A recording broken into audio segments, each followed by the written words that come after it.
Well, we got a two for today, and continuing the strong start to the basketball season, although the really cool guest is a football guest, Shawne Merriman. Love Shawne Merriman. He was on the Maryland all-time roster when Ralph and I did our all-time Maryland team this summer. And I actually got a clip of that I'm going to play for Shawne. That'll be fun. And then we got Harry Geller from, what's it called? One Maryland NIL. One Maryland NIL. He runs technically NIL Turtle stuff. NIL, but it's complicated.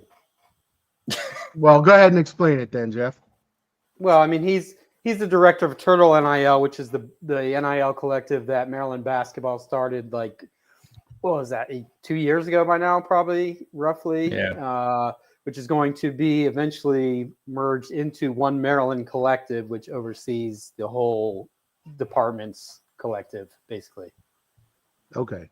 Many collectives, like the board. Football had one too called The Best is Ahead, TBIA, but that one has already been dissolved into the One Maryland, whereas this one is probably going to last, who knows, last a few more months or whatever. It feels like it requires a spreadsheet of some kind. Either way, Harry knows this stuff and he'll be involved, so that's all that matters. Yeah, and we can ask, last time we had him on, I think we asked him that if people wanted to donate directly to one sport or another, they could earmark it that way. They could do that. Yep. So, yeah, that hasn't changed. I think they were just trying to bring all of the fundraising and kind of everything just under one umbrella, and then they can still divvy it out the way that people want it to be divvied out if that's what they want to do.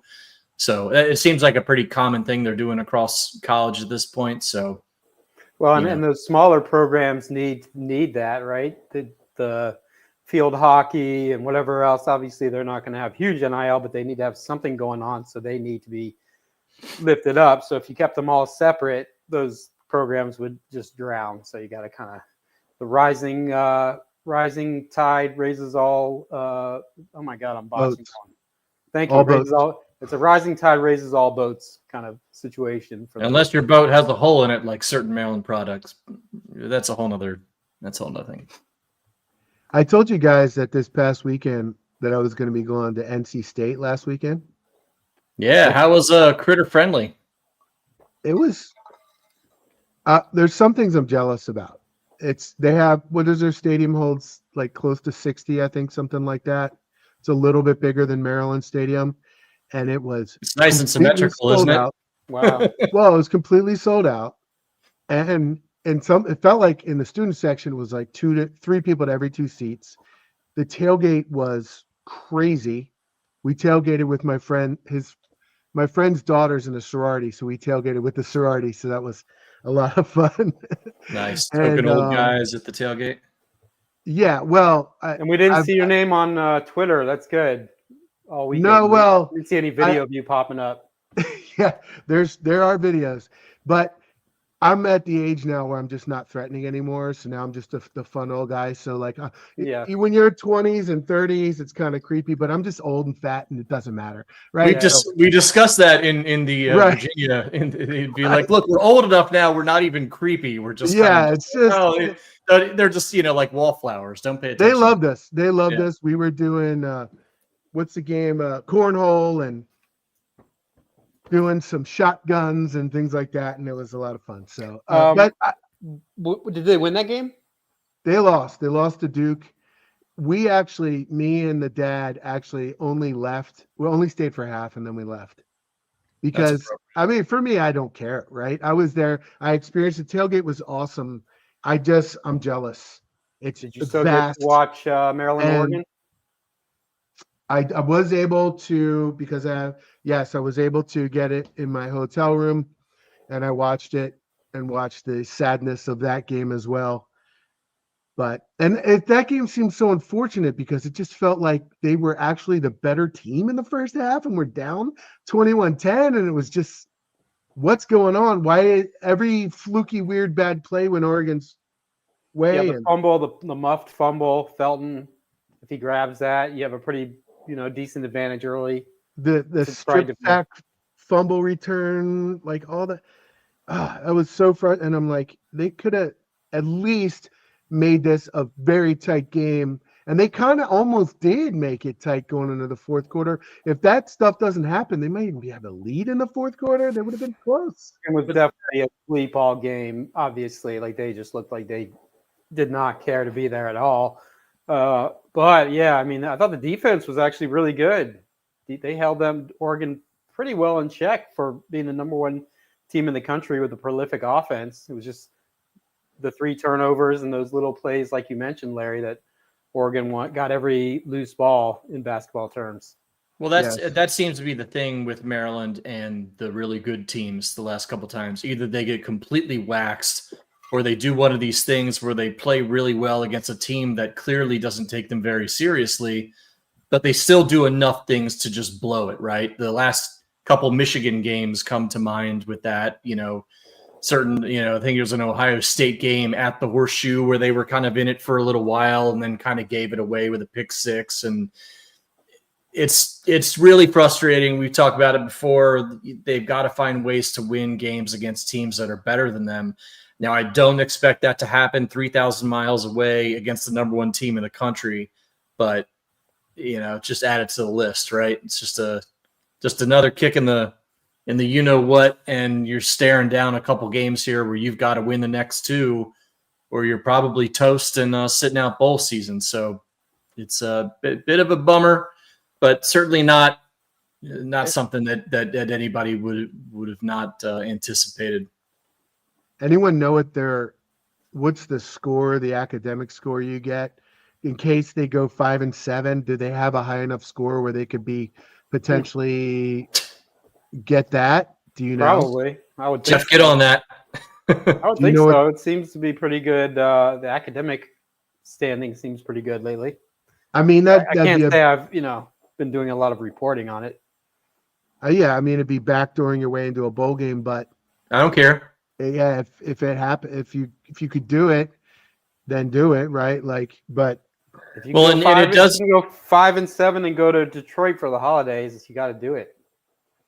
I mean, you say that in jest, but anytime a program like Maryland's can keep up a bowl streak is a good thing. I don't care one way or another. That's valid.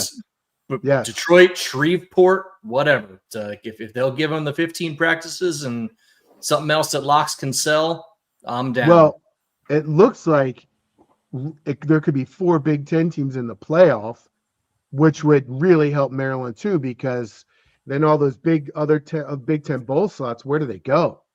Right? I think it would still be more of a matter of whether there were enough teams at 6-6 and above across the country, as opposed to just the conference tie-ins. But I don't know. That's a Patrick Stevens question. So we need to, once we get a little closer and you start counting teams, you can kind of really get an idea as to whether that's a viable possibility. But yeah, certainly. I mean, it starts Saturday, man. You got to beat Rutgers. You just have to. Yeah. You just have to, and I don't want to hear any excuses. Like, you just got to get that done. And then, Iowa, you never know what Iowa you're going to get. But boy, a home game against a Big Ten West team is not a game that any Maryland fan is going to look at as a win, right? You remember the one from 3 years ago? I remember them all. And those teams just come in here and pound us into rubble. And it just annoys the crap out of me. And feels like I think maybe Maryland beat Iowa the first time when Edsel. They did, and have not beat them since. I think have gotten smoked every time since against. Yes, it's only been 2 or 3 games total, but maybe. Yeah, 4. they beat them something weird. Like I think they actually went down and had to come back to beat them, but it was like 38-35 or something weird. It's been long enough it's been long enough that I'm pretty sure Will Likely was on the team. So. Yeah, I mean, it was that was a weird one. And otherwise, Iowa's just smashed us every time. And again, the beatings will continue until morale improves. I guess I don't know, but something about those Big Ten West teams, man, they just like their lines, their defensive offensive lines against Maryland turn into the Monstars, and you just can't do anything against them. It's really weird. Remember, Iowa got really dirty in that game when Maryland went up. And they're like, there's this thing with Iowa in particular, they view Maryland as like these unruly East Coasters who have infiltrated their pristine conference and therefore feel vindicated and justified in acting like assholes towards Maryland. Like, in And then some way. Maryland I feel fans look weird. at them as a bunch of hicks who live in the most boring place on earth, basically. That's Well, Fly Iowa over. City's not that. Iowa City's pretty cool, actually. It's flyover country. It I- doesn't exist. There's I- literally nothing in between Maryland and the West Coast. I wouldn't go Okay. that far, but Iowa's definitely among the. I wouldn't say that, but Iowa's definitely among the more boring. Sorry, Iowa Jeff. City's fun. I've been there. Yeah. I played shows at Iowa City when I was back in my 20s, and it was a lot of fun. That's all I'm going to say. I've been there. I will give this. I've been to Iowa State for a game. That's like their level of crowd intensity and sellouts and noise and all that is definitely like above and beyond what you would expect from Iowa State. But it comes back to the same thing we always say, right? There's nothing else to do there, and that's the inherent disadvantage that Maryland has to somehow figure out a way to make up for. And we never will. The end. These things go in cycles, Paul. We're just waiting. Great Yeah, show, guys. The cycle is going to be like my lifetime. I mean, that's still a cycle, technically. We just don't know. True. We don't know. That's true. Could be beginning Friday after they beat Marquette on the way to the Final Four, or it could be when we're all gone. Got a lot think more they're hope good. about that than I do about the football part. Well, I think they're good. Paul and I were talking before. I think they're headed. I think they're a top 25 team. I do.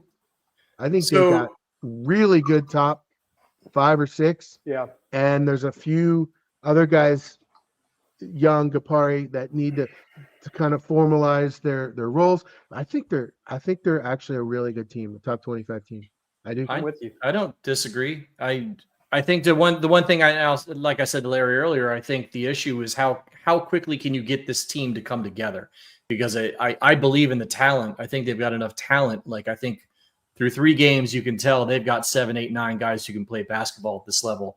The issue is, can you get them to look like a cohesive unit and get those rotations right and kind of figure out ways to play these guys in ways that maximize their potential? And I don't see that happening by Friday. I hope I'm wrong. Marquette is a veteran team. They had the same guys on their team basically they had last year. They probably come in here and beat us. I hope they don't. I hope Maryland shows up and figures it out.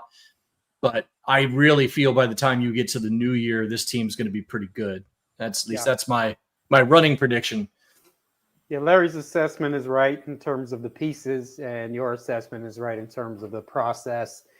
It's just going to take a couple months. That said, I mean, they can beat Marquette if this was like, Duke, which that was a nice ending by Cooper Flagg against Kentucky last night. But like Duke, they were coming in, I would say no chance. Marquette's not so overwhelming where you can't, but definitely you're still not going to be getting those little things on the margins in terms of guys running, just the little things, running right plays or having your rotations down. But I mean, the balance is just the scoring balance is so much better than last year. Obviously, last year there was no balance at all. And the depth, the bench looks pretty good. The 2 bigs, you still got to figure out exactly how it's going to work. Like Willard seems pretty insistent. He doesn't want to play them together much, because he wants to have one on the court at all times. But yeah, Friday's going to be really interesting. And it'll be interesting to see if that big game vibe comes back to Xfinity Center, or if there's still like a breaking point away from that. Well, maybe this year's team is better than last year's team because they more wisely spent their NIL money. And who better to ask about that than Professor? Professor Harry. What are you, the president, the director? What's your title of Eternal NIL? The do everything. You are tutor NIL. I have help with Harvey and Stan and Alex, but it's Right. a good team, and happy to be here and talk about the season. And hey, Paul. Hey, Larry. Hey, Jeff. Hey, How are we have Larry? heard that NIL is improving. They were kind of a little later than some of the other schools, kind of organizing maybe, but now it's kind of improved and there's more money and a better organization behind it. Do you agree with that? Well, we were actually one of probably the first 5 collectives that formed right after they announced NIL.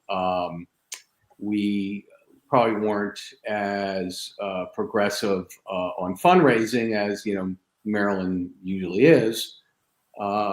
So we weren't.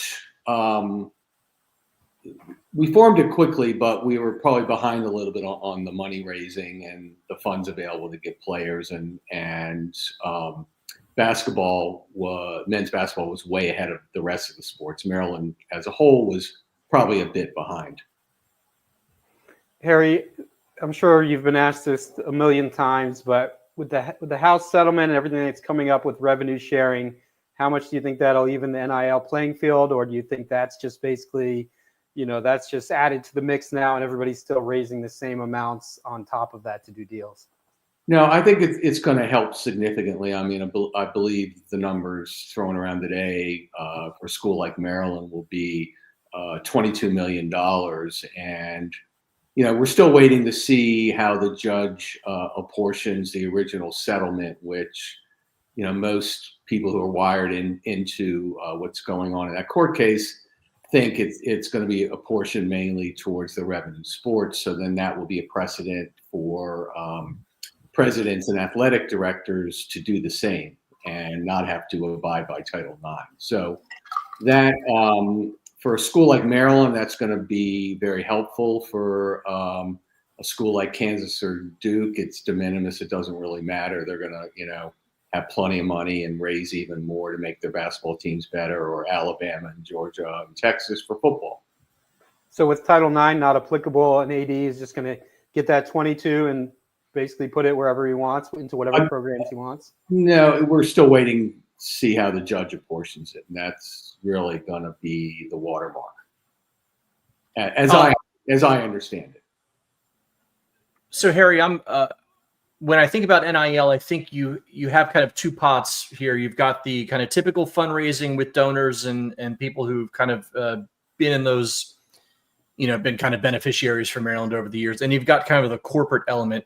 How aggressive have you guys been with trying to get more of a corporate buy-in on some of the NIL functions and being able to really kind of bump this up instead of just kind of going back to the same donors you've had for years and years? So, it's still primarily the same donors for years and years. We have done a better job trying to get corporate sponsorships, and the athletic department actually has been helping us with it. But, if you look at College Park, there isn't a car dealership. There's, a couple bars and some franchise type restaurants, but there's really, it's not like Columbus, Ohio, or Lawrence, Kansas, where you have or State College, Pennsylvania, where you have like a whole community just based around the school. So getting corporate donors is always a little more difficult, and then you're fighting with other elements within the school where the arenas, they want to get corporate donors to put signs in the arena and help sponsor some of those things that way. So you're always competing against those type things for NIL dollars. Harry, I have a question about sort of how things work in the instance that a player decommits or something like that. Not about anyone specifically, but just in general. When a player commits to a school, does NIL start immediately, or do they have to wait until after they're in school, or wait until they're playing? And if so, do they start getting it? What happens after they decommit? Does it stop all this? How does all of that work? So I can speak how we do it, in that they do not earn any money off their name, image, and likeness until they have to be enrolled and on the team in good standing. So for an example of someone who decommitted at Maryland, and I'm sure it's probably like this in most other schools, they don't earn any money. Okay. Harry, what's it take to an NIL budget, say for next season, to build? Obviously, you can win either way, but the standard operating, maybe even middle of the pack in the Big Ten, or say top 5 schools in terms of NIL next year, what do you think they'll be spending? Top schools, in the $5 to $8 million range would be my guess. Maybe even a little more. And does it feel like Maryland's on, got things lined up to be in that on that level? Yeah, we'll be, probably be, maybe on the lower end of that level, but, we'll be competitive. And, even looking back this year, we didn't miss out on anyone because we didn't have money. Harry, have you seen, especially with some of the COVID 5th and 6th year guys kind of out of the pool of potential candidates in terms of transfers, have you seen prices start to rise any more in the last year or so than they were? Or is it just kind of like a continual, march upward at this point? It's a continual march upward now. I mean, we keep thinking that at some point it's going to peak, but we never know when that's going to be. So at this, looking projections from 3 years ago to what we spent last year, what we spent this year, it's, 3 and 4 times the amount that it did when it started. And, at this point, it's, kind of a players, sellers market where they, the student athletes who really just want to maximize their earning potential, they're going to, with hundreds of schools out there, they're going to find someone that's going to pay them what they want if that's what they want to do. With that continual march upward, at some point the supply runs out, doesn't it? People get tired of every year paying those salaries, and there's only so many times you can go to the same people or ask the fan base to pay. Won't a lot of the schools just eventually kind of tap out?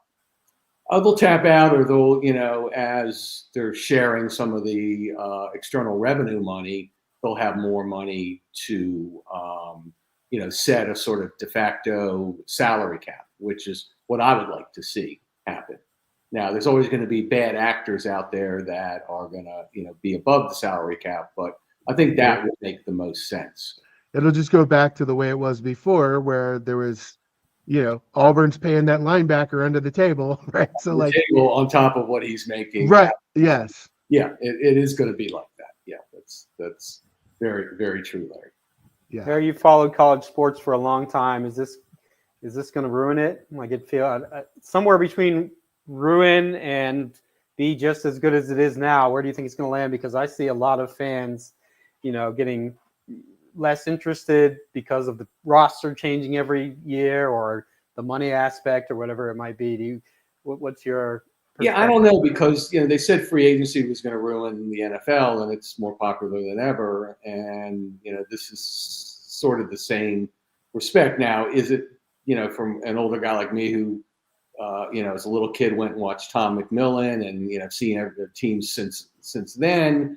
Is it the same experience that I had when the last 50 years? No, but I'm still a big college basketball fan, so I don't know if it's going to ruin it or not, but it's going to change, and it's never going to be the same. Harry, I'm curious about your thoughts, because it seems with men's basketball and football, you've got two different kind of arenas here, right? Because on the football side, the conferences have the big TV contracts and they pretty much have all the power. But on the basketball side, because the NCAA still controls the NCAA tournament, it seems like they've kind of got the authority over there. How do you see those two balancing out as you look towards the future, forgetting even the House settlement, which might just kind of put a whole, a cap on this to begin with? Because it does seem like there's the two sports that may be going in different directions when it comes to player payment and how that's all going to work out with the NCAA and whether they're even necessary anymore. Yeah, I mean, I still think, the NCAA, they're going to be beholden. They own the tournament, but their source of revenue is the TV. So I think it's going to be, parceled out the same way football is, maybe a little less. And maybe the NCAA is taking a bigger cut because they own the tournament. But I still think it's going to be TV driven. With Harry, what do you think Kevin Willard's attitude toward the? And I mean, he's been pretty open about that. He's not a huge fan, but just in terms of how he's embracing it and how they're using it, to compete in recruiting. Yeah, he doesn't like it like 250 other college coaches. None of them like it. They liked it the way it was, and the guys that really don't like it and just don't want to deal with it anymore, like Jay Wright or Tony Bennett or whoever, they've had enough. And but Kevin understands very well what it is going to take to field a team, and he's playing the game. Anytime we need him to call a donor or do something like that, he's on the phone. And again, he probably doesn't like it, but he's good at playing it. He understands it. And, it's changing the high school recruiting a lot because, if you're particularly, where we're at, where we don't have unlimited money, and, maybe 10 schools really do have unlimited money, so the rest don't, maybe it's 15. But, if you got a guy that, by his junior year is going to be a really good contributor, you can't pay him $200,000 a year for 3 years to play 5 or 8 minutes a game. You just can't do that, particularly when you can get, a guy from a low or mid-major who, is going to step in right away and contribute for the same amount of money. So, you sort of have to play that game as well. I mean, now having said that, the recruit we have coming in, he's very high. He's very high on him. Derek Queen and Mal, he's very high on those guys. They're getting a lot of playing time. So, you got to pick and choose your battles with the high school recruiting, particularly right now. With I know you're sort of involved with the recruiting. I mean, obviously you're not doing the recruiting. Willard and the coaches are doing the recruiting, but you have to have some insight into it. And with the advent of NIL, do you have any kind of perception of what percentage of a player's decision is NIL these days? I know it's different for each player, but has it just become the most dominant factor and that's it, or the other things still matter? The other things still matter, but it's the first thing out of 100% of the recruits' mouths, or their parents' mouths, or their handlers' mouths, or their agents' mouths is, what's the NIL situation? What's the budget? What do you value me at? Those are the first questions, without question. Now, saying that, we've had a couple players that, particularly Julian Reese, who, he was offered a lot more money to go elsewhere, but he likes, he loves Baltimore. He likes being home near his mom. He likes his family coming to watch him, and he loves, Coach Willard, and he loves the team. So, he didn't play them against us. He just decided this is where he wants to be. We paid him, very fairly market value, but he could have gotten more money and gone elsewhere. So not everyone just takes the top dollar. There are other considerations. I mean, we're in a good situation in Maryland because, we have a very fertile ground of players that, maybe they want to come home and, between PG County, Baltimore, Washington, D.C., Northern Virginia, those areas, we have a lot of players that, we might be able to get an advantage because we're here and they can come home. Harry, how would you say, we've talked a lot about Turtle NIL and that kind of rolling into the One Maryland NIL collective. How has NIL affected Maryland's non-revenue sports, from women's basketball all the way through some of the other Olympic sports? Has it been a plus for us, a negative? Is there more work to be done on that side? What would you say about all that? I'd say there's more work to be done, but it's they've gone from, almost having access to no money to having access to some money. So, a lot of the Olympic and non-revenue sports, players are earning some money on their name, image, and likeness. And, like a good example of that is part of my teaching work. So I work with a bunch of professors at the university trying to help them monetize their inventions and setting up businesses. And, we had one that is a, extremely promising cosmetics company. And the professor came to me and said, we'd love to have, they have a special sunscreen. We'd love to have like the women's softball team, the women's soccer team, any women's outside sports wearing our stuff. So, I went to the coaches and proposed that, and all the girls were really happy to do it, and they're doing photo shoots and they're getting product, and so a lot of things when you're in a non-revenue sport, little things mean a lot. So this is a nice thing for them. So Maryland just needs a professor to invent the next ChatGPT and we'll be good. Yeah, so I want to do that myself. So Yeah. Well, they had someone invent Google, and that guy's not helping. So he gives no F's whatsoever. Not about sports, at least. He doesn't help with sports. Yeah. So, Harry, we've asked you nothing but NIL stuff. So before you go, what do you think of the team? They're looking good. What do you think they're going to do Friday? What do you think they're going to do for the rest of the year? Yeah, I think they're good. They're deeper. They're shooting a little better. Defense definitely was never a problem, but we got two great big guys in Julian and Derek, and they're still learning how to play together, but they will. We're much deeper. We're 9 or 10 deep now. Where last year we were like 3.5 to 4 deep. So Friday. Friday, I'm a homer. I like us by 4 points. There we go. Nice. It'll be a close How game. far are they going to go in the tournament? I think they'll make the tournament and hopefully at least the Sweet 16. I think they'll give the Big Ten. They'll finish in the top 4. Hopefully in the top top 1. But I feel good about the team. I mean, we Coach Willard and all the other coaches worked really hard. The minute the season ended, they were on the transfer portal, and I was very actively involved in that as well. And we were working all through March, April, and May, just trying to make sure we can put the team together. And if they don't win big, we're blaming the de facto GM, right? Yeah, I know. I might get fired from my free job. You have nothing left to do. Hey, Harry, thank you for joining us again. It's always very insightful, and we'd like to dig into specific numbers, but we know we can't do that. So we thank you for as much as you are willing to give us. Excellent. Yeah. Well, thanks, guys. Always enjoyed Yeah. it. Yeah, thank you, Harry. Professor. Thanks, Eric. Professor Harry. All right. There he Yes, is. he actually, I don't know if I've mentioned you guys, he actually was a professor there for many years and oversees all of the professors who are like launching businesses and companies and stuff. Oh, really? Yeah, it's like an entrepreneurship kind of thing, right? That's cool. Yeah, exactly. Yeah. Well, he's got very good organizational skills, so he should be the guy doing it. He knows his Well, stuff. we need some of those Yeah. students to hit it and then come back and not pay be the man.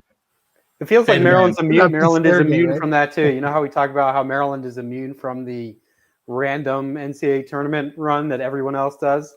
It also seems like they're immune from that like crazy billionaire alum, huge donate. I guess Gossett, but he's been doing it for 100 years. Otherwise, The thing is- well, Plank too. I guess you should say Plank. So maybe that's not accurate, but. It hasn't been. We haven't been. It hasn't been bad, but like we're not sprouting those guys on Those people don't trees come, either. they don't Maryland- come back and Maryland chip in. has sprouted the coolest set of alums out of like anybody, but they don't care about sports that much. They've got Larry David and Jim Henson and Sergey Brin and Kevin Plank and Scott Vip. Like they got a whole list of really cool alums. Like it's a great list. They just don't give back to the sports as much as I others. wish Connie Chung cared about Connie Maryland Chung football. and Diane Wiest. Yeah. So many of them. And all my journalism school people, man, they don't give any shits whatsoever about sports. yeah, we got Just we got to get them all donating. How do we do that? Yeah. Somebody give me Sergey Brin's number. I'll tell you how you do it. How you do it is get them when they're a student here, you get them hooked. You get them hooked on it.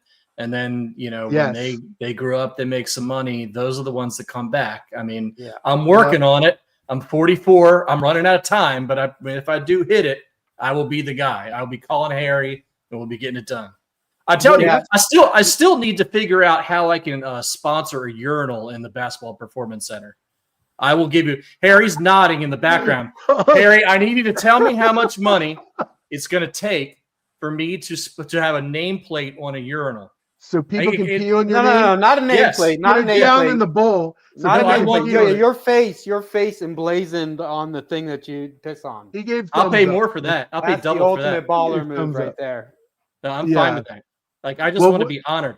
What you said, Paul, a minute ago about it's because those people have come through and didn't have it. Yeah, it's the exact same dynamic as with the ticket. The lack of people going to the games, not just same exact thing. You've had these results that haven't been anything to party about for so long now that it's like multiple generations of people who are just like, meh, and that's that's obvious. Everybody knows that. We've talked about it a million times, but that's a miniature version of what you're saying in terms of. I've been telling people, man. I mean, Maryland was a safety school for us. I mean, and then we win the Natty and go to the Orange Bowl my senior year. Applications tripled. Average SATs went from like 1050 to like 1250 or 1300. Now, I mean, my kid's a good student. He's not even thinking about Maryland. I mean, it's just not even a possibility for him.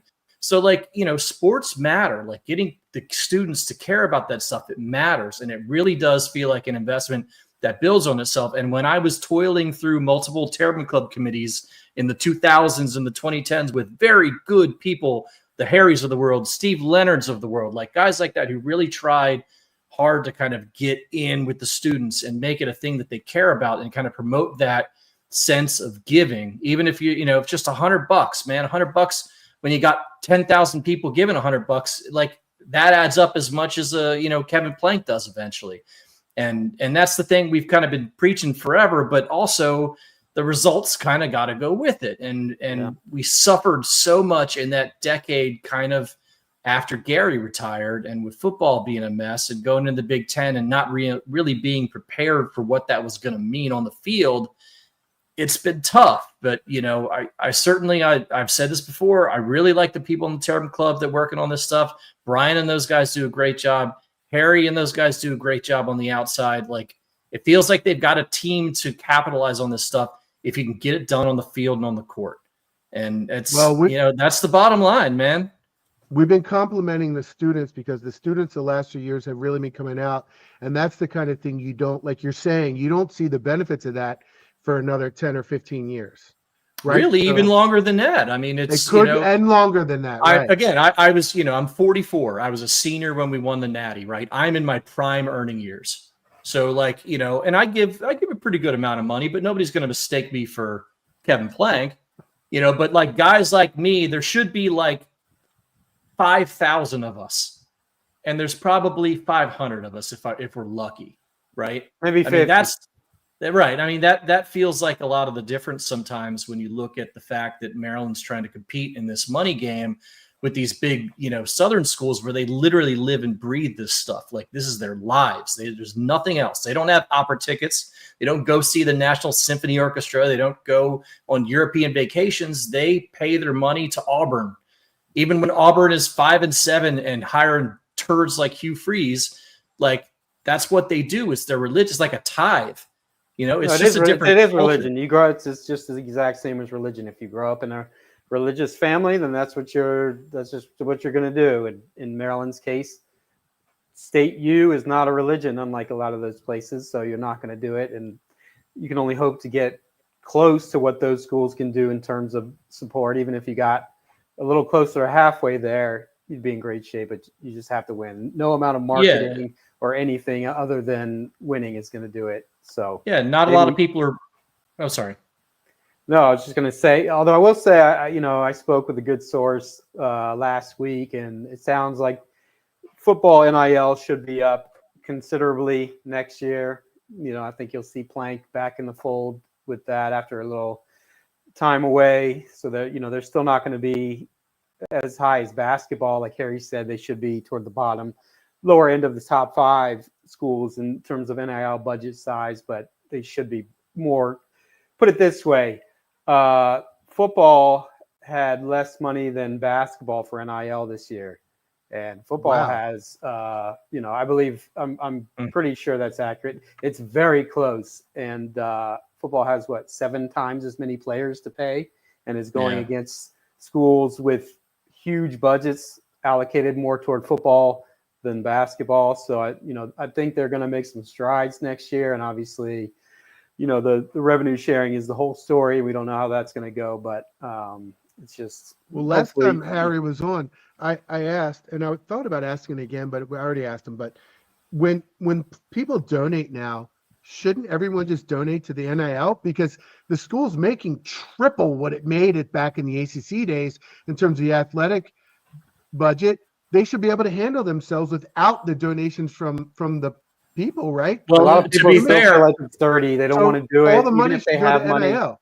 A lot of people are are just opposed to it philosophically for some reason, and which is the irony there is a lot of times it's people who've made a lot of money who don't feel like it's right that that this is where it's at. I mean, I don't feel right that this, but in terms of them getting paid so at all, so those people are going to give to I'm the just same. talking tradition. about Let's They remember, donate. Larry. Remember, okay, they're changing the donation structure for the Terps Club this year so that instead of like choosing what tier you want to donate to the Terps Club, so you have access to particular sections or seats or whatever, that donation to the Terps Club is now tied in with the actual seats that you purchase. So like, I don't have to go and say, no, you know what, I'm gonna give $2,000 this year so I can, sit in section 6 in football. It's just gonna be like, well, if I want to sit in section 6 in football, it's gonna be, $300 for the ticket and a $500 Terps Club to go with it.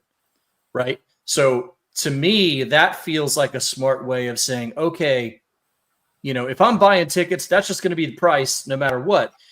If I want to donate more than that, there really aren't any benefits in the Terps Club structure for that, but there are in the NIL structure. So to me, it feels like a way of not only being a way to kind of reseat Bird and eventually Xfinity as well, but kind of augment the idea that if you want to give more money, give it to the NIL. That's where you can get extra benefits where you can't really with the Terps Club anymore. At least that's how I read it.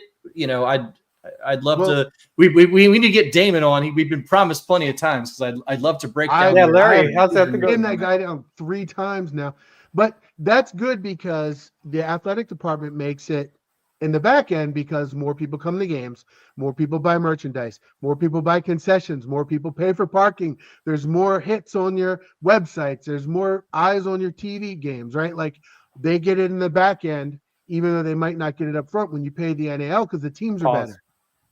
Right. Right?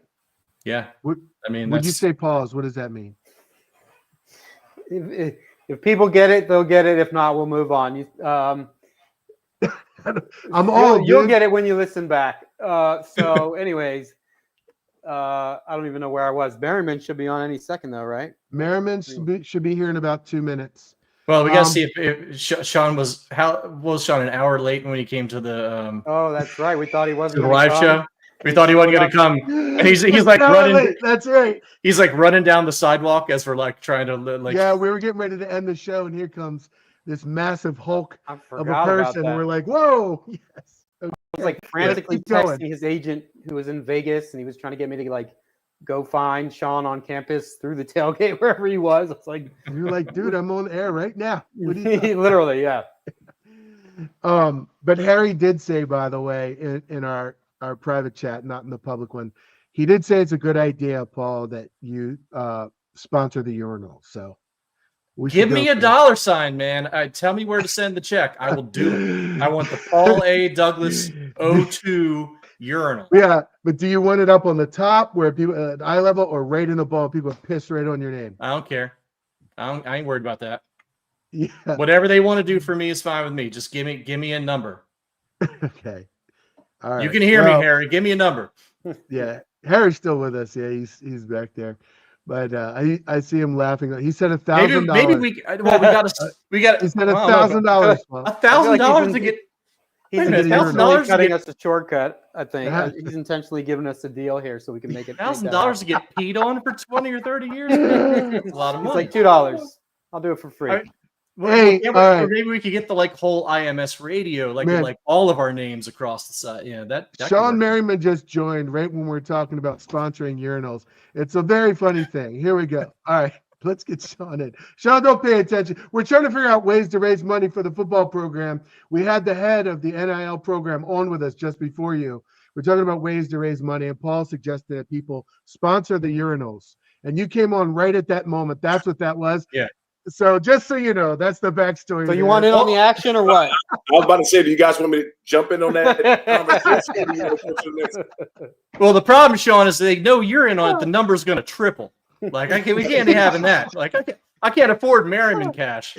Listen, as long as the nameplates are every other urinal, because I can't have the ones right next to each other. So we got to skip one every one. That's fair. That's a good look. That's a good look. Yep. You're making your rounds right now, right? Because isn't it time for the coat drive? Yeah, man, it's my 22nd annual, Wow. Yeah. which is pretty crazy if you look at it. I'm not that old. I think that when we started it, when I was at Maryland, I didn't think, obviously it wasn't going to go this long. And our very first one, man, I just wanted 100 coats. If we got 100 coats, I was happy, because I knew that if we got 100 coats, that's 100 people warm during the winters, and we helped 100 people. We got over 3,000 the first time out, and so that's when I knew that we had something, man. So this is, I think the biggest thing for me is being able to do stuff like this and on the platforms this many years later, and then people still come out and support it, right? Because when you obviously going with the Chargers in San Diego, playing on the West Coast, having to travel back and come back for this thing for 22 years, it's been tough. But what keeps me going, man, is seeing these people and everybody come out to keep supporting it. So that's why I keep doing it. Shawne, I know your motivation or your passion for this is rooted in overcoming obstacles as a child.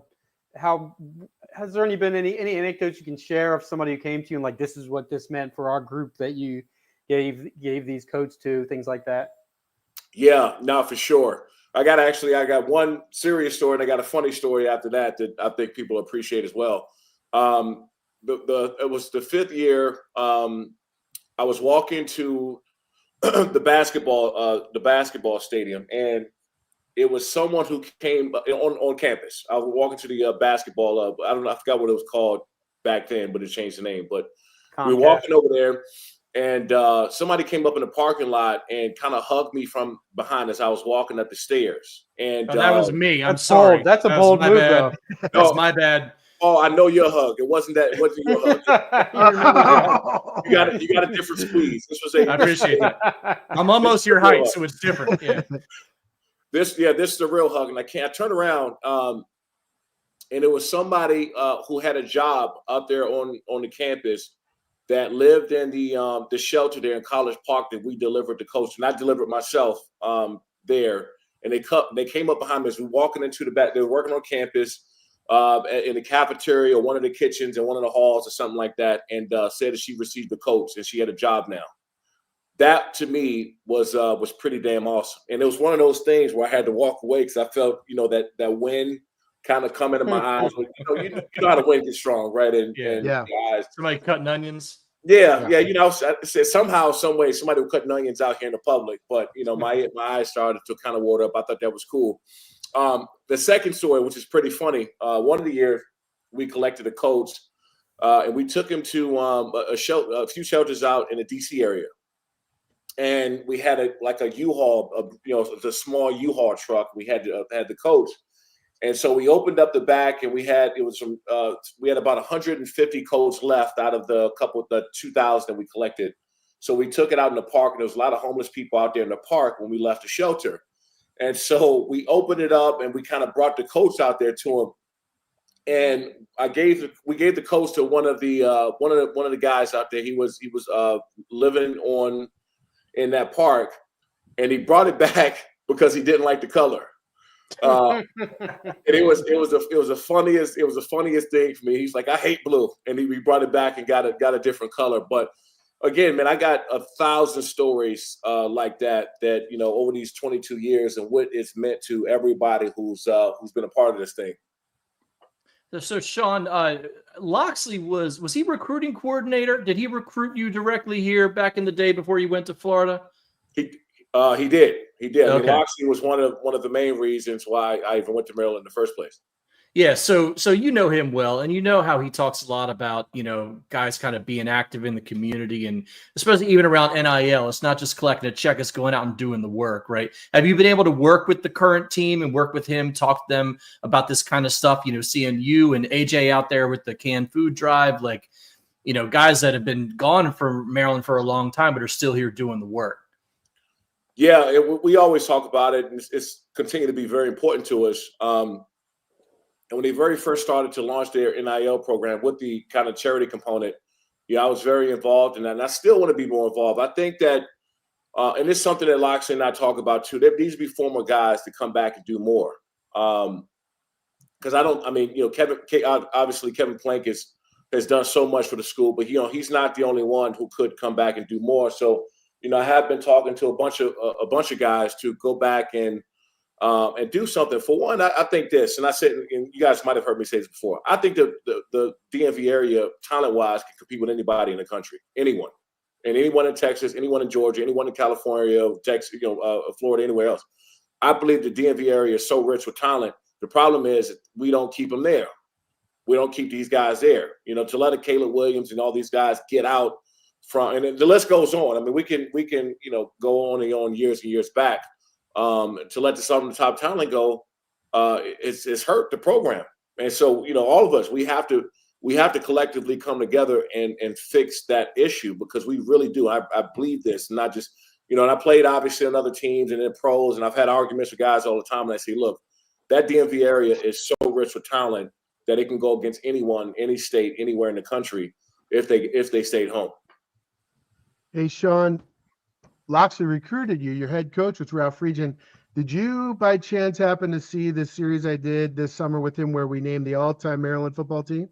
No, I didn't see it.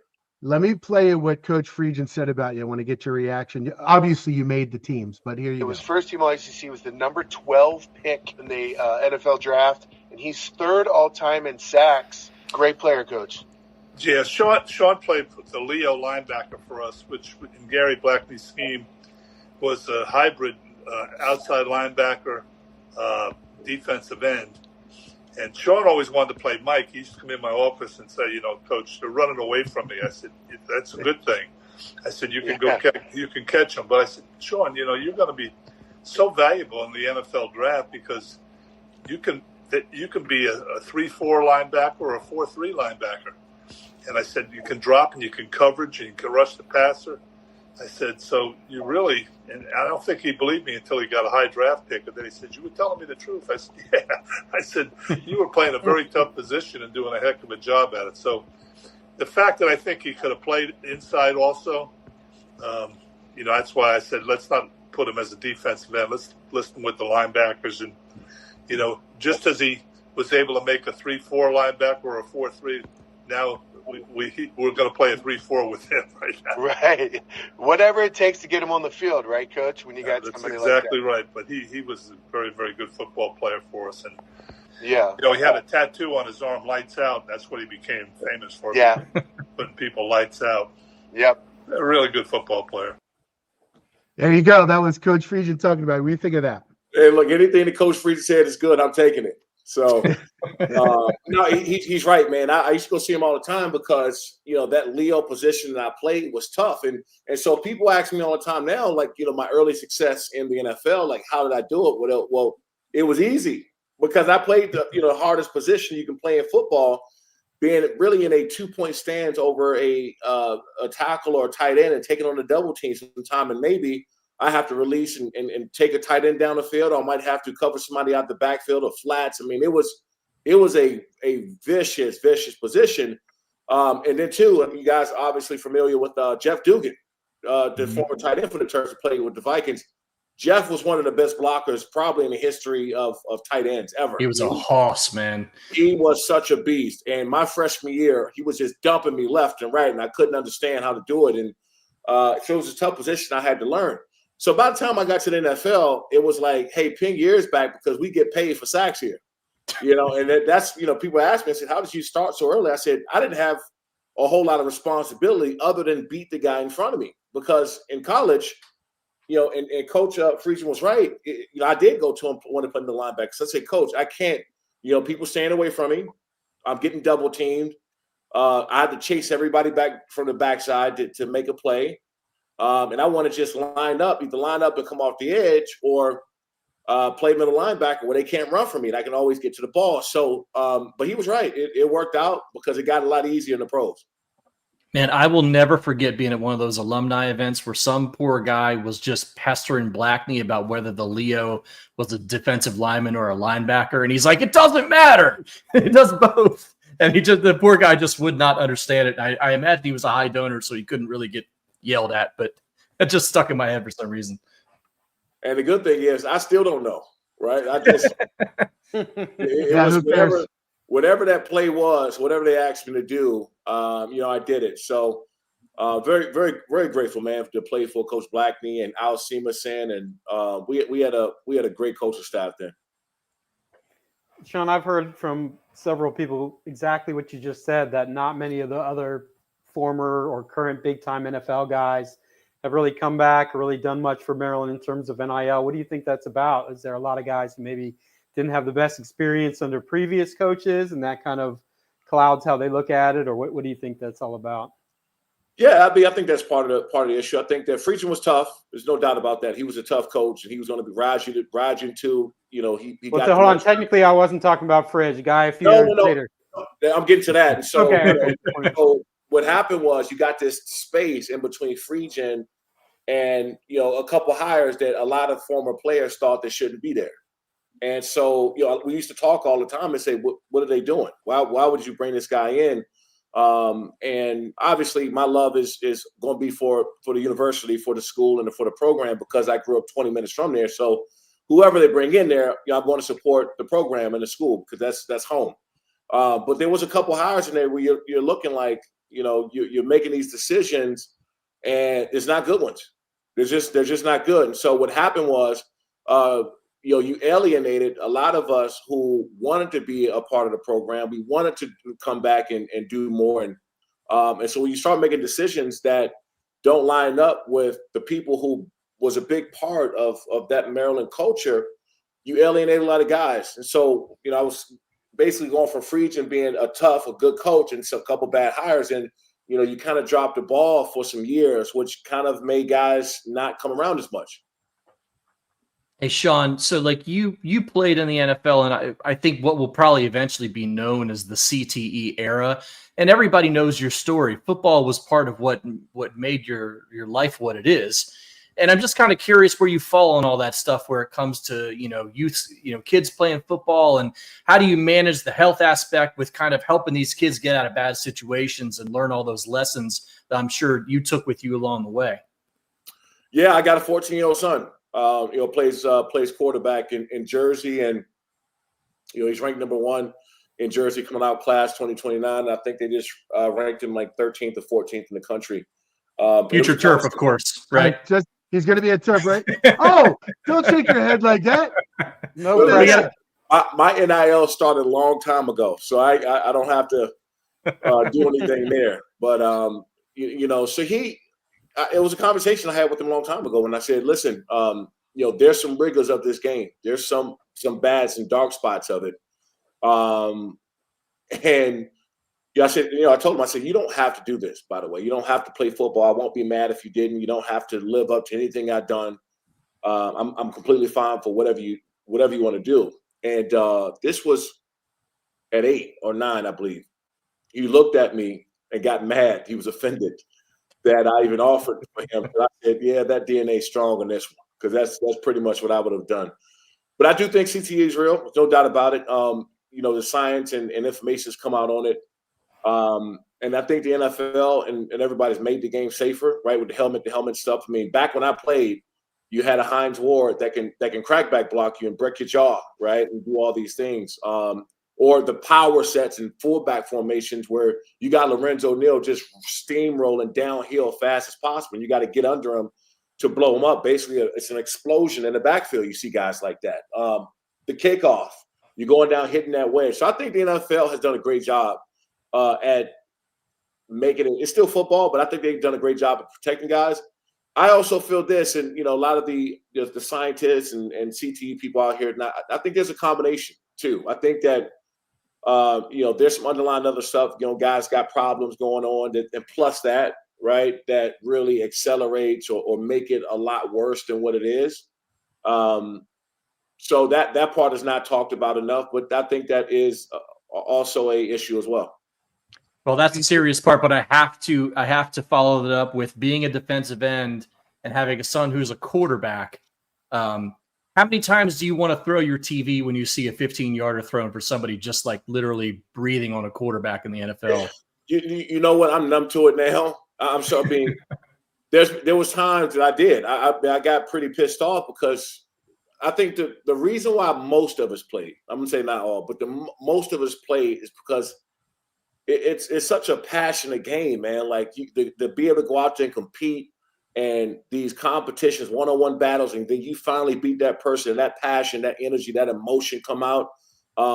Me watch my first NFL game ever when I was a sophomore in high school was watching Ray Lewis. My high school coaches took me to a game in 2000.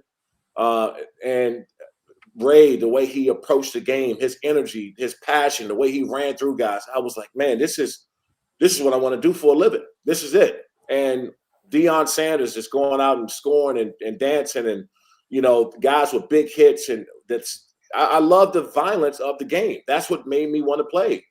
And so when you see that part of it taken out, it always questions you whether you still have love to watch it, if that makes any sense. If I still have that same passion as a fan, or are other fans getting kind of turned off by it, to say, man, that's ridiculous. People love, whether they want to admit it or not, people love football because of the brutality of it. Not everybody wants to do it. I've so many times in high school and college and stuff, the guys come out, it's hot out there during training camp. It's 100 degrees. You got the helmet on. You're running half gas, 100-yard sprints. You might get cracked back or chop blocked or ran over and have to get up and do it 40 more times that day.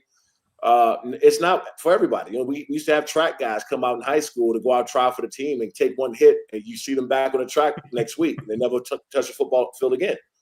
But that's why we love it. People love this. That's why it's America's game. It's because everybody can't do it, and they like the brutality and the violence of it. Now, you can't get away from it being football. It's always going to be football. I don't care how much you try to take away from the game. It's always going to be football.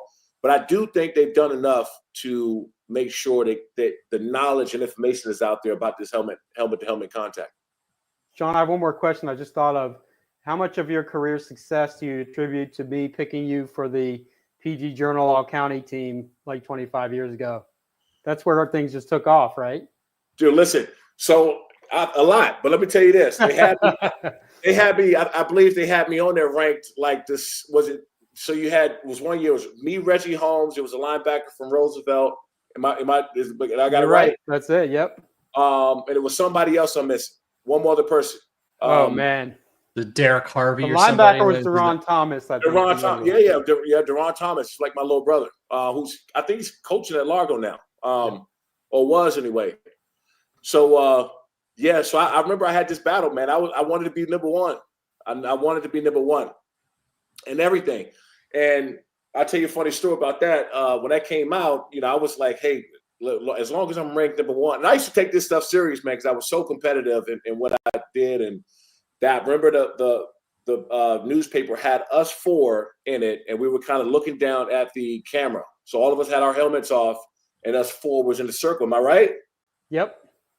That's when I was there, right? That was a golden era for PG County football with the public schools. That was before everybody got swooped up into the private schools. But I remember you then. Still remember that was the largest high school human's hand that I had ever shook at that point. So.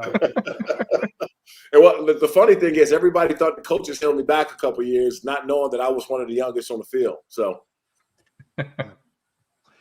Hey, Shawne, we know you got limited time. We want to thank you for joining us. But before you go, could you do us a favor and say, this is Shawne Merriman, and you're listening to IMS Radio.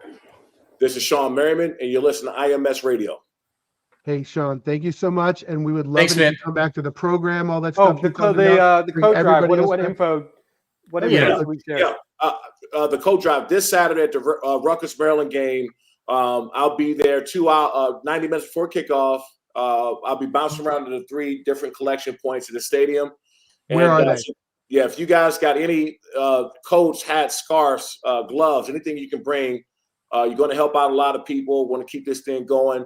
DTLR, want to thank DTLR, by the way, too, coming in bringing a bunch of coats again this year. They've been great partners of mine over the years.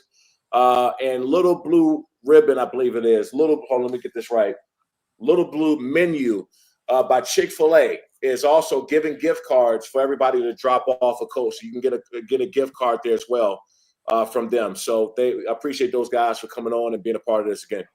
Nice. And I think AJ Francis is doing his can Yeah. drive this Saturday too. Is that The following week? Oh, that's the next week. I believe Okay. it's the next week. And this is the funny thing about AJ. I didn't know that me having his co-drive kind of inspired him to have his canned food drive. And this is why you do these things, because you don't know the next up and coming guy. We didn't play at the same time, and we missed each other. I was older, but the fact that somebody that I was doing now that he's doing so well with in wrestling, I just did a big TNA stint with him some months ago. That he's continuing on doing something. That's why we do these things, man. You could continue on. There's going to be another birth 10 years from now that's going to see us and say, hey, we want to start something and get in the community, man. So it's been great. All right. Well, thank you, Shawne. You were a great Terp in all those ways on the field and off. And we're very thankful for you to join us. And hopefully you're going to get a lot of people chipping in this weekend. You got it, guys. Appreciate it. All right. Thanks, you, Shawne. All right. There he is, Shawne Merriman. It's crazy how fast the show goes when we have two guests, huh? Yeah, right. Nobody wants to listen to us talk anyway, so Oh, we'll yeah. just have, good people. Yeah, he was one of the quickest to, when we said thank you, pop out. He's one of the quickest to do that. Hey, man, Harry it's got hung stuff to around do. for like a half hour after we're done. It made me think we should run some kind of contest where the winner can come sit and just hang in the lobby for the whole show, and they can see the whole behind the scenes how it works. We should run a Oh contest. yeah. We'll have like a separate cam set up for Larry's interfaces where they can see all the button pushing and the And then knobs and then we'll build that up and flip it into an OnlyFans channel. Larry and his interfaces. Hey, settle a lot down, of- Jeff. a lot of people that go for old fat guys. So Looking at interfaces. Yeah. Hey, well, I'm not a kink shamer, so whatever works for you is fine with me. But maybe I don't need to know all the details. yeah, I was gonna take my camera and like turn it around so everybody could kind of see real quickly, but I'm not gonna do that. We can already see your chairs in the background. We know what goes on at the We France all see household. The bubble chairs have had some nice evenings. We'll just say it that way. All right, we've taken it too Bubble far. chairs. Taken it too far. I'll just say this. You see how they're attached to the ceiling with the chain, and there's like a plate up there with bolts? Twice we have had to reattach them to the ceiling. So we'll just say that. That's all I we'll say. thought you were going to say, like, we've had to replace the ceiling. There was a huge hole in the ceiling 3 different times. You should Well, it upgrade kind the story to that. it kind of does do that because it ripped down and the plaster has to be redone and all that. And also the bathroom back there, you can see there's a pocket door that slides in through the wall. That's had to be replaced as well because it Damn, settle down, Lawrence. hey, Control yourself, man. Rocking the suburbs, baby. Jesus, that's right. That's where all that clutch vodka. That's where I bought all clutch vodka went. Like Larry and the missus getting it done. I can my bar's over that way, so I can see all 3 of them right over there. Hey, and by the way, that big news. I feel like we made some headway on my urinal tonight. We did. Like I He feel like said $1,000. Did he say $1,000? Yes. That's what Okay, I was telling you. I didn't hear him say that. So I'm You not guys sure don't- that he, as great as Harry is, I'm not sure he has the authority to grant that to you, but we can try. look, we're gonna keep. in his purview or whatever. Look, you got to keep your eyes on the prize, man. You got to focus. We're trying to get this done. All right. Paul, there's 2 yeah. buttons on the side. One's for the main chat that everybody sees and goes out to all the sites. Uh-huh. There's another button there called private chat. Click on that. Oh. There you go. Oh. That's Okay. your Oh, just man, a- holy shit! I'm What? not the old, Paul's like, oh I'm my not the old God. guy for once.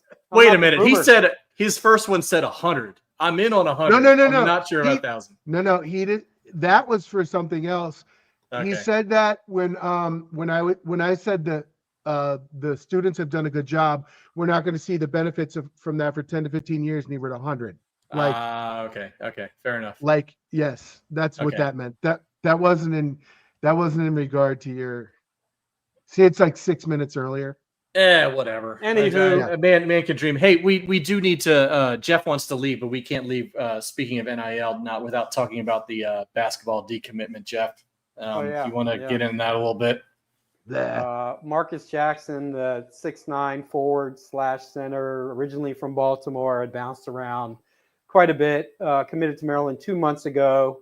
On the 2-month anniversary of his commitment, he decommitted a few days ago. I guess that was Monday. Basically, it is exactly what you guessed it is. I think NIL is a big thing right now. Some kids are advised that they can get more than they've been pledged, or more than realistically they can get, which is can be the case. But either way, I don't think on his side of things, they've said he'll still consider Maryland. But I don't think the sentiment is the same on the other side of the equation. So now it's just a question of, do you go find another high school big man in this senior class, or do you put it off for the portal like you're doing for the rest of the class? So Portal. that's probably portal, but we'll wait and see. I mean, who are they going to get at this moment? Like, it's too late, right? I mean, you always have those weird things where decommitments happen in the spring because coaches move on or whatever. So maybe one like Bruno Fernando was like that, right? He was committed to Larry Brown at that point. Then Larry Brown retired. I think he opened it back up, but it's a very good chance that they just won't replace him with a high school kid. And they better have those funds right, as Harry believes that they will when the portal comes, if you're pretty much planning, most of your class around it. Yeah, I mean, there's a non-zero chance you could be left pretty much only with Kapari and Pierce as your two bigs next year. I mean, that's not where you want to be, but I mean, they'll get somebody good. If it's those two, if Queen is gone, they'll get somebody good. I mean, they'll have enough money. You're going to have to put a good amount of your money into that, but also, Julian Reese is the highest paid player on the team, so you're not going to be paying that anymore. That, of course, it doesn't necessarily work like that because you still have to raise that money. It's not like it's just sitting there. Yeah, it's not just sitting there. But if you look at it in that context, that'll be freed up. But they'll definitely get a few guys if that's the case. And I know they've developed a system. They have some guys, they have a feel for who might be out there and what the market looks like and things like that. So it's not like he's just thinking, well, hopefully Derek stays, But yeah, it's going to be interesting because you're going to be replacing a lot going into next season. This is life now, right?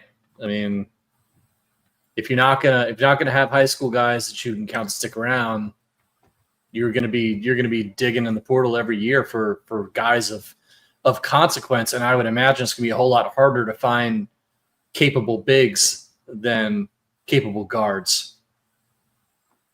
Oh yeah, they come. I mean, a lot of these guys come for close to that $1 million range for the big men, just like in football with the offensive linemen. They're the hardest to find. There's not that many humans of that size who are athletic. You can find a shooting guard, or in football, you can find a slot receiver or whatever it might be. So, the hope obviously is just that the revenue sharing and whatever else develops, whatever else it morphs into, is not just this half-ass free agent system. But that's, that is what it is. Pretty much. All right. Shall we move on to the picks? We're well in deep into the show now. If we're going to do the picks, we're going to do those quick. We'll do them quick. Fire them off. Okay. Let's go. Let's share a screen. Here we go. These are the results from last week. Paul went 2 for 5. I went 3 for 5, but I also got an extra bonus point because Jeff got my pick incorrect. I picked Michigan to cover. They did. Jeff thought that was going to be wrong. Jeff went 1 for 2. So as we sit here, Paul is at 44% and 13 points. I am at 48% and 16 points, 3 points ahead in the challenge. Jeff is at 40%, 4 out of 10. Let's go on to. Although there is a conversion rate here because you guys can pick any team on the board. I have a much smaller selection, so I feel like that should be graded on a curve. And technically, I'm winning. Yeah, well, maybe start picking Larry's crappy bets instead of mine because he keeps hitting on yours and getting bonus points, and that's pretty much his entire lead right now. So thanks. My bad. 75% of my lead is that. Yes. Okay. Here we go. We're going to do our picks.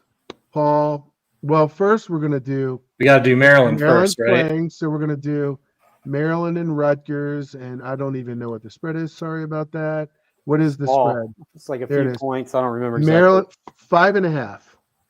So Paul, Whew. Man, I don't believe in this team at all at this point. I'm sorry. I just don't. But yeah, they're going to beat Rutgers. I got to take it to beat Rutgers. Give me Maryland. Give them points. all right. I'm taking Rutgers plus 5.5. It's probably the correct choice, but whatever. They are one game away from a bowl victory. I think they're going to be motivated for that. And Maryland has had a problem with road grader teams, which Rutgers is. So we'll see. All right. I hope I'm wrong. Sure. I hope you get it. All right. Go ahead. What's your next one? Let's see. So where is UCLA? I had the UCLA game picked up. There we go. UCLA getting 4 at Washington. Washington looks cooked to me. UCLA plus 4 against Washington. I just saw this. I'm going to take a school that's pretty close to me, actually. I'm going to take James Madison -3 against Old Dominion, at Old Dominion. I'm not going to pretend like I know anything about what's going on in that kind of game. That's out of my. They still have Signetti left over, and they're still dominating and playing very well. So That's fair enough. Signetti juice everywhere. You just Yes. spray a little bit on it, and you're just unstoppable. yeah, All right, let's see. What are we doing here? I want to take a look at. Give me, what was that? Illinois and Michigan State. Give me Illinois. what's the line? They're given 3. Illinois -3 against Michigan State. Okay, let's see here. I am going to take. I'm just picking quickly. I don't care. Texas -13.5 at Arkansas. There we go. No explanation. They're just going to do it. Arch Manning's going to throw for. Sorry, Quinn Ewers is going to throw for 5 touchdowns. All right, there we go. Woo Big Suey. I'm convinced that Georgia kind of sucks. So give me Tennessee getting 10 between the hedges. Tennessee +10 at Georgia. Georgia coming off the loss. Let's see. All right, Virginia at Notre Dame. I'm going to take UVA plus 22.5 at Notre Dame. This is the first game I saw, so there we go. Go ahead, Paul. Let's see. Oregon given 14 at Camp Randall. Oh boy, I don't know about that. You know what? Give me Wisconsin getting 14. A little revenge against Oregon. Wisconsin plus 14, but Oregon to win. Well, yeah, I mean Doesn't Oregon matter. probably But not wins, by but it 14. doesn't Yeah. matter to me. Yeah. Yeah. Okay, last one. Let's see. Let's see if BYU and Kansas. I'm taking BYU -2.5 against Kansas. They're going to stay undefeated. There's my 5. Jeff. Man, boy, did they have a horseshoe up their butts last week in the Holy War.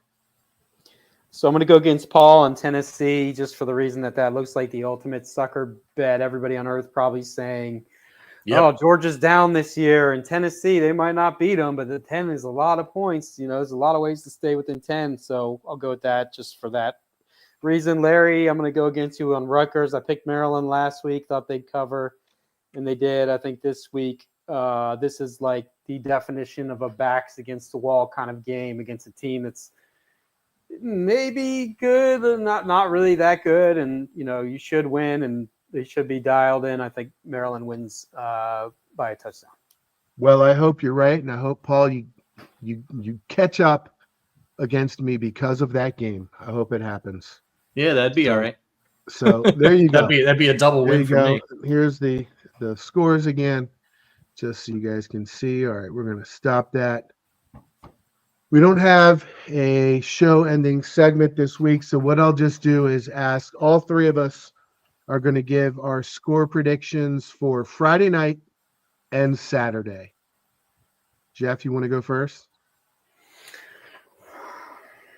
The basketball one's tougher than the football one, obviously, because we just have no idea how this team will look against an actual living, breathing team. I'll give them the sweep. I think basketball wins 74-72. It's going to be close. Football, I'll say Maryland 27-20. No, 34-27. We'll go with that. So I don't think this team's ready for a team of Marquette's quality yet, but I do like the pieces. But I think they'll lose something like 79-72. I think Maryland beats Rutgers at home because they just have to, and they're just kind of equally mid college football teams. Let's say something like 30-24. Okay. Paul, your spread there of 7 points is exactly what I'm picking, but for Maryland, I think there's a lot of excitement, stuff's burgeoning. This is going to be like that Louisville game I always talk about when the team came back under Gary, or the Georgetown game, Melo's year, at Dwayne Simpkins' year. They both had Georgetown games, and this is going to be the game where everybody's like, yes, okay, yes, and there's going to be real legit excitement afterward. Maryland by 7. 79-72 is a pretty good score, by the way. Just reverse it. And then the football game, hate me, but I feel really bad. I hope I'm wrong, but I'm going to say 31-20 Rutgers. Yeah. I mean, it could vary. I don't feel very strongly about this. It just feels like I think I'm just picking with my heart on this one because I would like them to have at least a shot against Iowa to make it a little more fun, but it's probably not right. Yeah, if they win, then the Iowa game becomes huge. It's a huge game. Yeah, it's Absolutely. crazy when you think you had a basketball season last year where like by halfway or less into the season, you knew there were no stakes left at all. And then this football season, unless they win this weekend, it's going to have that same thing. That's why, again, broken record, Maryland needs to have a great basketball season. Desperately. Yes, I think they're going to. Well, it depends on your definition of great, but great compared to what they've been. I think, yes. And Daniel Blum says, did Larry see that Matty Traore made a visit to University of Washington? My Baltimoreese came out there, Washington. Washington. Yeah. Did Larry see that Matty Traore made a visit to University of Washington? I didn't. How did you not see that? Yes, all over the news. So, it was on. They weren't even covering the election. Last year, I tried to jump on his bandwagon early on, but it didn't work out. So he still has some raw talent. He's going to land somewhere fairly high level just because there's not many guys who look like that and can move like that. And Shawne Merriman is still playing college basketball this year. I can't remember where he's at. It's like wow. It might be at one of like the Cal schools, Cal Santa Barbara kind of schools. I'm not sure, but he is still around somehow. 7th year, something like that. He was a Duke recruit like so long ago. He was, and then didn't he decommit because he broke his leg or something in high school, and then he was, I think, number 1 at one point in high school, and then the injury took everything from him basically. And he's but nicest kid ever. I'm just saying I was shocked to see his name in a box score. Yeah. Okay. All right. Well, there you go. Ghosts of Terps past. We made our Larry's Locks vs. Paul's picks and Ermin's evaluations, and we've all made our picks for the big games this weekend, basketball and football. Great show. We got some very informative stuff from Harry Geller, the head of Turtle NIL, or the everything of Turtle NIL. Said. And we had Shawne Merriman, and that was fun. He relived his days under Ralph and talked about his coat drive, and the CTE stuff was cool too. It's not cool that people CTE is cool, Larry Franks. The- We told you not. We told you to stop saying that, Larry. You keep saying it's like CTE The- rocks. the discussion about CTE was cool. Okay. All right. Good show, On that guys. note, Thank you, everybody who joined. Please do us a favor and subscribe to the channel. We will see you guys next week. This is IMS Radio.